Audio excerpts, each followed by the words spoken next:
Hi, and welcome back to the Enigmatic Universe. I'm Clifton 3D, and today, Sunday, which means it is Sunday Bible story time. Today we are getting into Genesis chapter 22 and 23. As always, the King James Bible version is what we're going to be reading off of.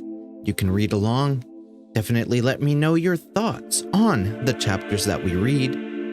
And recently, I read a article about Lilith saying that she's actually not in the Bible, even though that she is a biblical figure, and that there are two other stories that you should read that are in Hebrew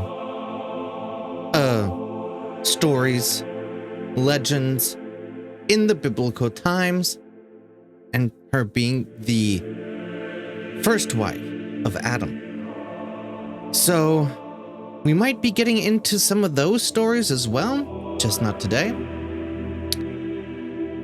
So let me know what you think. Would you be interested in that? And should we do those on Sunday, or should we pick another day where we talk about biblical writings that aren't in the Bible?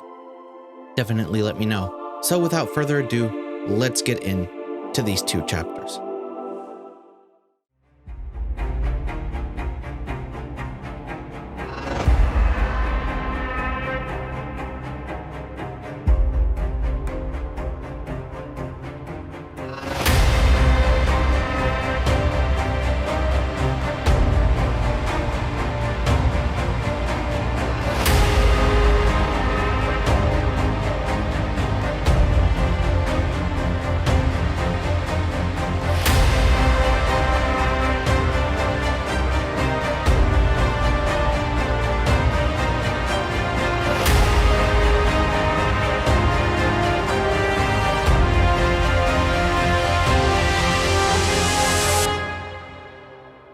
As said before, the King James Bible Online Study Version. Genesis chapter 22.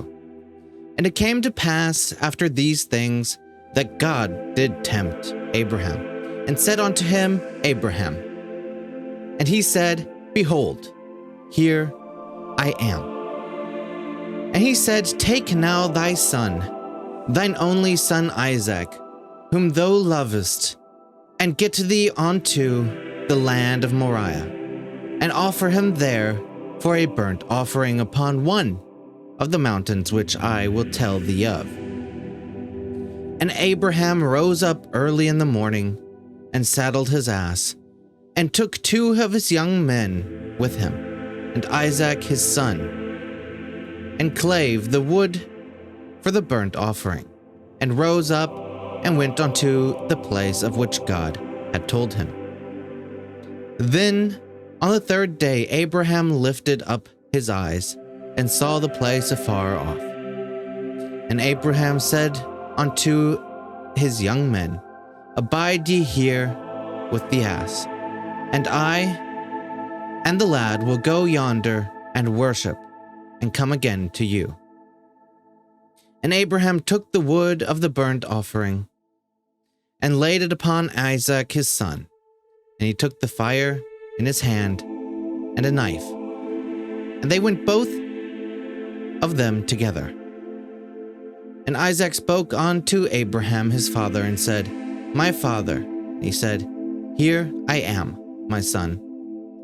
And he said, Behold the fire and the wood, but where is the lamb for the burnt offering? Abraham said, My son, God will provide himself a lamb for a burnt offering. So they went both of them together. And they came to the place where God had told him of. And Abraham built an altar there, and laid the fire in order, laid the wood in order, and bound Isaac his son, and laid him on the altar upon the wood. And Abraham stretched forth his hand, and took the knife to slay his son. And the angel of the Lord called unto him out of heaven, and said, Abraham, Abraham. And he said, Here I am. And he said, Lay not thine hand upon the lad, neither do thou anything unto him. For now I know that thou fearest God, seeing thou hast not withheld thy son, thine only son, from me. And Abraham lifted up his eyes and looked, and behold behind him a ram caught in the thicket by its thorns. And Abraham went and took the ram and offered him up for a burnt offering in the stead of his son. And Abraham called the name of that place Jehovah Jireh, as it is said to this day, In the mount of the Lord it shall be seen.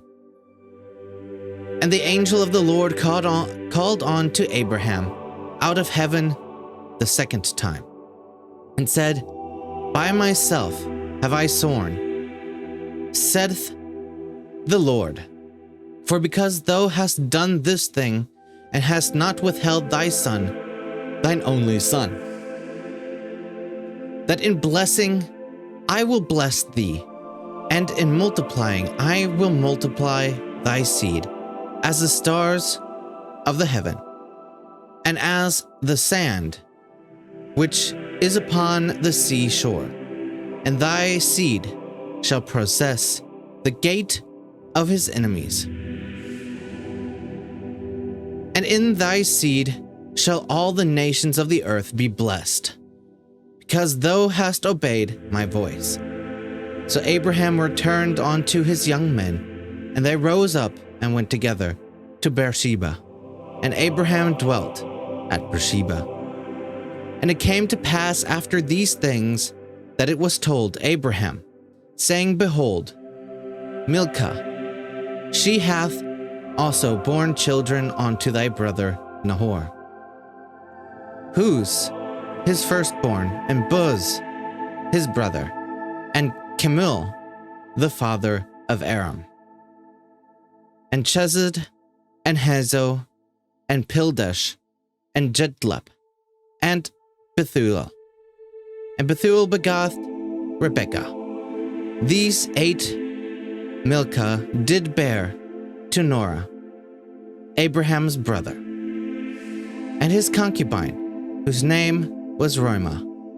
She bare also Teba, and Gram, and Tahash, and Makesh. So that was chapter 22 of Genesis. I'll be honest, I had to hold back a laugh. And I'm sure that everyone knows where that moment was in this chapter. But definitely an interesting chapter. God gave Abraham a son with his wife, Sarah. And then God asks Abraham to offer his son to God, showing that, to me, it's showing that God gave you something, gave you the right to life, and if God chooses, your life is forfeit. But in the last moment, an angel stopped Abraham from offering his son and gave him a ram to offer, showing that if you are God-fearing and you do as God wants you to, then you are blessed, and good things will happen to you. I wonder if God still speaks to people today,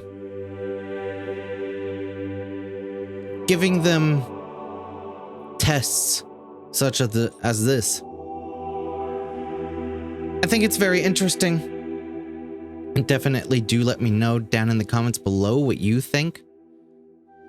Has God ever given you a test? Did you follow through? Did you fall short? Let me know. Anyway, let's go ahead and get into chapter 23. Genesis chapter 23. And Sarah was 107 and 20 years old. These were the years of the life of Sarah. And Sarah died in Kirjath-Arba. The same is Hebron, in the land of Canaan. And Abraham came to mourn for Sarah, and to weep for her. And Abraham stood up from before his dead, and spoke unto his sons of Heth, saying, I am a stranger, and a sojourner with you. Give me a possession of a burying site with you, that I may bury my dead out of my sight. And the children of Heth answered Abraham, saying unto him, Hear us, my lord, thou art a mighty prince among us. In the choice of your sepulchres, bury the dead. None of us shall withhold from thee his sepulchre. But that thou mayest bury the dead. And Abraham stood up and bowed himself to the people of the land, even to the children of Heth. And he communed with them, saying, If it be your mind that I should bury my dead out of my sight, hear me, and entreat for me to Ephron, the son of Zohar. And he may give me the cave of Machpelah, which he hath, which is in the end of his field. For as much money as it is worth, he shall give it to me for the possession of a burying place amongst you. And Ephron dwelt among the children of Heth. And Ephron the Hittite answered Abraham in the audience of the children of Heth, even of all that went in the gate of his city, saying, Nay, my lord, hear me. The field give I thee, and the cave that is therein. I give it thee in the presence of the sons of my people. Give it thee, bury thy dead. And Abraham bowed down himself before the people of the land. And he spoke unto Ephron in the audience of the people of the land, saying, But if thou wilt give it, I pray thee, hear me. I will give thee money for the field. Take it of me, and I will bury my dead there. And Ephron answered Abraham, saying unto him, My lord, hearken unto me. The land is worth 400 shekels of silver. What is that betwixt me and thee? Bury therefore thy dead. And Abraham hearkened unto Ephron, and Abraham weighed to Ephron the silver, which he had named in the audience of the sons of Heth, 400 shekels of silver, current money with the merchant. And the field of Ephron, which was in Machpelah, I don't know how to pronounce that, which was before Mamre, the field and the cave which was therein, and all the trees that were in the field, that were in all the borders around about, were made sure unto Abraham for the possession in the presence of the children of Heth, before all that went in the gate of his city. And after this, Abraham buried Sarah, his wife, in the cave of the field of Machpelah, before Mamre. The same is Hebron, in the land of Canaan. And the field and the cave that is therein were made sure unto Abraham for the possession of a burying place by the sons of Heth.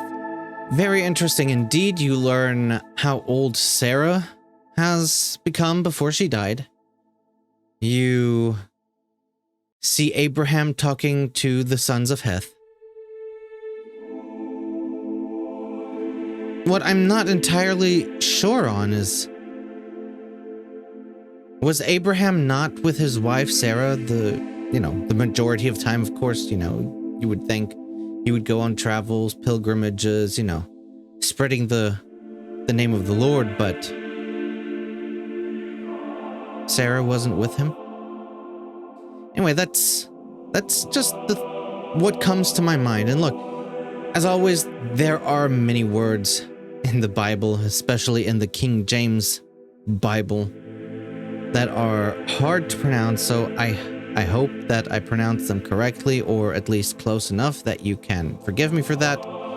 Anyway, thank you for stopping by. I wish you a great Sunday. I hope you have a blessed Sunday and a great week in front of you. Thank you for stopping by, and take care. Until next time.